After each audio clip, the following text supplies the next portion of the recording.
كلاود كومبيوتنج هو on demand delivery of compute power. تمام. الفكره بتاعت on demand دي ان انت مش بتحتاج تحجز السيرفر ده وتدفع له اشتراك شهري ثابت علشان انت حاجز السيرفر 24 ساعه. لا، انت لما بتحتاج الكمبيوتنج دي او لما بتحتاج السيرفر بتستخدم السيرفر، لما مش بتحتاجه ما بتستخدموش، وبتدفع على حسب الاستهلاك بتاعك وبس.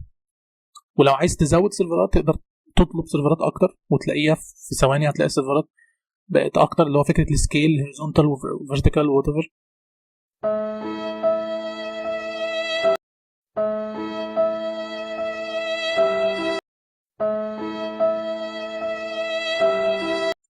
فكره الاون دوماند يعني في الكورسات لما تيجي تاخد كورس مثلا مع مناره هنا هتلاقي عندهم 2 اوبشن، يا اما تاخد الكورسات اون دوماند اللي هو وقت ما تحب تشوف الفيديو شوف الفيديو، وقت ما تحب تاخد الكورس خد الكورس انت حر، او النظام الثاني اللي هو لايف سيشنز. يوم الخميس يوم 27 اكتوبر الساعه 5:30 تقريبا هنطلع لايف يا شباب، اللي عايز يحضر يحضر، اللي مش عايز يحضر ما يحضرش، بس الموضوع هيخلص على كده، مفيش حاجه تانية. limited edition حاجه exclusive. فدول النوعين قصاد بعض، يا اما لازم تروح المحاضره في الكليه وتحضرها الساعه 8 الصبح عشان الدكتور كان هو الدكتور قال كده، فلازم تروح 8 الصبح علشان تحضر، ومفيش مراجعه، مفيش اعاده، مفيش تصوير، مفيش فيديو، احنا مش في جامعه بيركلي وهارفارد هنا. او النوع الثاني هو on demand، كل حاجه متاحه 24 ساعه، وقت ما تحب تدخل تشوفها ادخل شوفها. فهي دي فكره كلمه on demand. ف نفس الموضوع اللي بتشوفه في نتفليكس او في اليوتيوب، وقت ما تحب تشوف الحاجه بتشوفها، هي دي الفكره هنا برضو. وقت ما بتحتاج كمبيوت باور او وقت ما بتحتاج كومبيوتنج او وقت ما بتحتاج سيرفر بتلاقيه، لما بتحتاجه بتلاقيه. مش لازم تشتري كل حاجه قبلها، مش لازم تحط 200 مليون الاول وتجيب طن سيرفرات وتحط داتا سنترز على الكوكب كله احتياطي يمكن الموقع بتاعك يكبر. لا مش محتاج تعمل كل الكلام ده. انت بس وقت ما تحتاج سيرفرز بتلاقيها، وقت ما بتحتاج كمبيوت، وقت ما بتحتاج السيرفيسز دي يعني بتلاقيها خلال ثواني بتكون up and running وشغاله وبتهندل الترافيك بتاعك او بتهندل الناس اللي داخله على الموقع بتاعك. لو الموقع بتاعك بيدخل له 10,000 وفجاه بقى يدخل له مليون، الحاجه هتهندلها عادي جدا. ليه؟ لانها كلها عند امازون، وامازون شغال على فكره الاوتو سكيل والاون ديماند كومبيوتنج باور او whatever.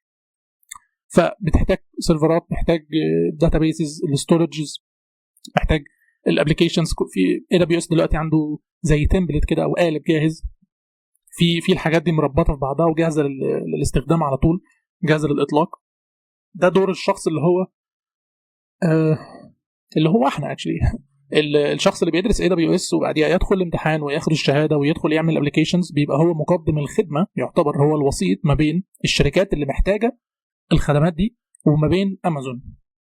طب ليه محتاجين اصلا الشخص اللي في النص ده؟ عشان امازون يعني اليو اي بتاعهم او الموقع بتاع اي دبليو اس مش لذيذ خالص، شكله مش حلو، 200 وشويه خدمه هيتوهوا اي حد. فالشركه اللي عايز تدخل تعمل حاجه مش هتخلص، هتفضل تلف 5 سنين في الموقع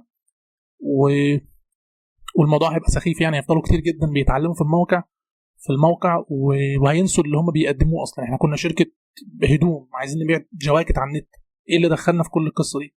فلا، بيتواصلوا معاك انت او معاك انت مع الشخص اللي في النص، الوسيط، البروفايدر، اللي هو مش بروفايدر قوي يعني، انت بس اللي في النص، اللي هو اي دبليو اس سيرتيفايد. طبعا تاخد الشهاده تحطها في كل حته، يعني علقها في كل حته، انت اي دبليو اس سيرتيفايد دلوقتي، وانت اللي بتتعامل، انت اللي بتكون عارف كل الكومبلكسيتيز دي، انت اللي مريت بالمحتوى وكل الكلام ده، عارف كل التفاصيل بتاعت اي دبليو اس وبتقدم لهم الحاجه على طول. فالشركات مش محتاجه تفكر في الكلام ده، مش محتاجه تفكر الحاجات دي هتربط ببعض ازاي، السيرفر بالداتابيز بالابلكيشنز بالوات ايفر الريسورسز، انت اللي محتاج تفكر في الكلام ده وتربطه ببعضه. ويا سلام لو تعملوا تمبلت كمان، يعني الحاجه اللي تعملها لشركه تحضرها معاك وتجهزها لشركه تانية. لو شركه تانية جت ومحتاجه نفس الحل او عندها نفس اليوز كيس، برضو بيبيعوا جواكت او متجر يعني على النت، يبقى تقدر تستخدم نفس الافكار، مش محتاج تبدا من الاول، انت اوريدي اتعلمت، مريت بالخبره، عندك الذكريات، عندك كل حاجه، وكل حاجه جاهزه انك تنطلق يعني. anyway قلنا موضوع الاون ديماند والسيرفيسز اللي بيقدموها مشكله من كل حاجه، بيغطوا كل حاجه، حتى الماشين ليرنينج والاي اي والاي او تي بيغطوا الكلام ده. بي از يو جو، الدفع زي ما قلنا، ما بتدفعش اشتراك شهري ثابت، ما بتشتريش الحاجه نفسها لنفسك وتحجزها عندهم وخلوا السيرفرات دي بتاعتي ما حدش يقرب منها. مفيش الكلام ده، انت بتدفع بس على حسب ما بتستخدم. استخدمت في الشهر ده كتير علشان طلعت ترند، اهلا وسهلا، هيجيبوا لك في الفاتوره تبقى عاليه شويه. الشهر اللي بعده ما حدش دخل الموقع عندك، الاستهلاك كان قليل جدا، فالفاتوره هتبقى قليله جدا، وهكذا يعني. ف ده الخاص بالنقطه دي. وهنا بيقول لك بتاكسس virtually unlimited resources promptly.